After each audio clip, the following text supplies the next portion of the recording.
All right, everybody, got some news here for you. Now, this is from Consumer Reports. SUVs, I'd be cautious about buying new in 2026. Now, I'm just being biased here. I'm just bringing you the facts. Now, if you like all these SUVs, if you're looking to buy one of these, go to your dealership and buy one by all means. Because, like I say, I'm not ditching any SUVs here. I'm just going by what the data is saying. So, these are the SUVs that Consumer Reports is saying stay away from or just be cautious on. So, all right, so let's get into the video. And if you like SUV and truck related content, hit that subscribe button because I upload content every day. And all right, let's get on with the video. Let's go. Now, this is the number one on the list here, folks. Mitsubishi Outlander Sport. This is probably the clearest skip it pick. Now, like I say, this is what these folks are saying. It's an old design that the IIHS says that's been around since 2011, model year. And the current reviews call it dated inside, behind on tech, meteor to drive, and unimpressive on fuel economy.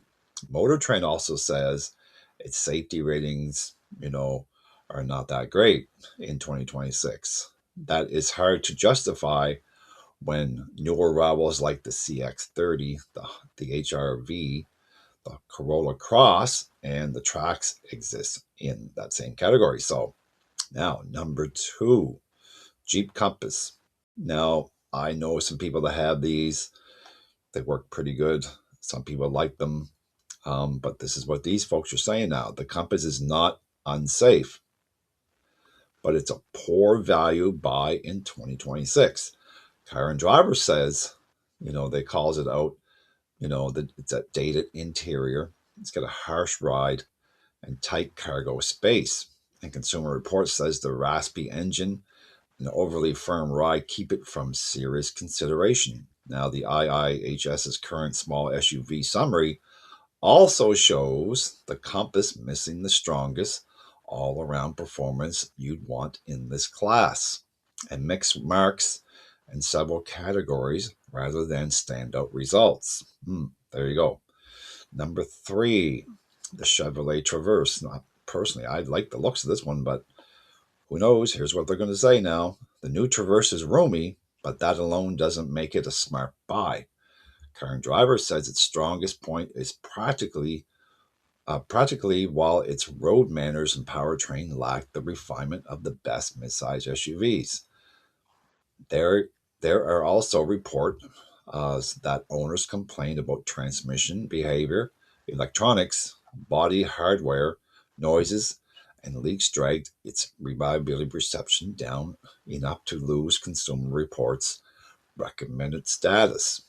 That makes it tougher to recommend unless you specifically need the space and get a strong deal. All right, number four on the list, Jeep Grand Cherokee 4xe.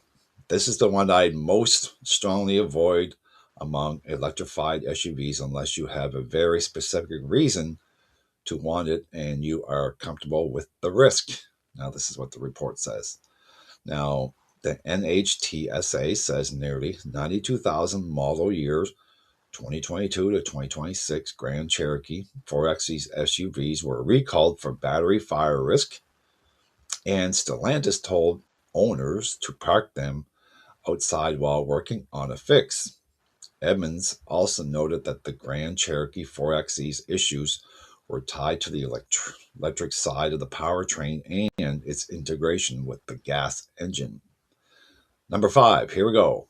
The Volvo plug-in hybrid EV affected by the 2025 brake recall. This is more of a targeted caution that a blanket, that blanket all Volvos are bad statement, and it's not right. Now, NHTSA issued an urgent warning for certain 2020 and 2026 Volvo plug-in hybrids and EV models because they could lose braking ability downhill. Well, that's good to know. And the recall filing includes the XC90 and the XC90 variants in the affected population. Edmunds' current owner summary page for the 2026 CX90 also describes mixed sentiment, with electronic complaints and reliability frustration showing up repeatedly. If you are shopping a Volvo SUV, I verify recall completion before touching one. So there we go, folks. So don't buy one of those ones unless you know the recalls are done. All right, borderline skip. Now, this is the last one on the list. I would not call the accent a disaster. This is the Subaru accent, sorry. But I also would not call it one of the best buys in 2026. Car and Driver points to a cramped third row, coarse engine, jumpy low speed throttle, and a noticeably wind and road noise. Now, the KBB's owner summary also says value is the vehicle's weakest area. So it is more meteor and overpriced for what it is than terrible. So there you go. Now, if I was to rank these, for I'm not going to say the word, but I'm going to say it. The 2026 SUV, worst 2026 SUV buys would be, here we go, Mitsubishi Outlander Sport, Jeep Compass, Jeep Grand Cherokee 4xe, Chevy Traverse, and the Subaru Accent. And again, I'm being biased here, just going by what the data says. So, hey, if you like these models, go buy them. But it's a little report for you to understand before you buy. That way, you know before you get to a dealership what the recalls are, what the problems are, so you can be more educated on what's going on. All right, so that is the video for today. And hit the like, subscribe, the bell notification, so I can bring you the next news segment as we roll out more, maybe today. Who knows? All right, be safe. Bye for now.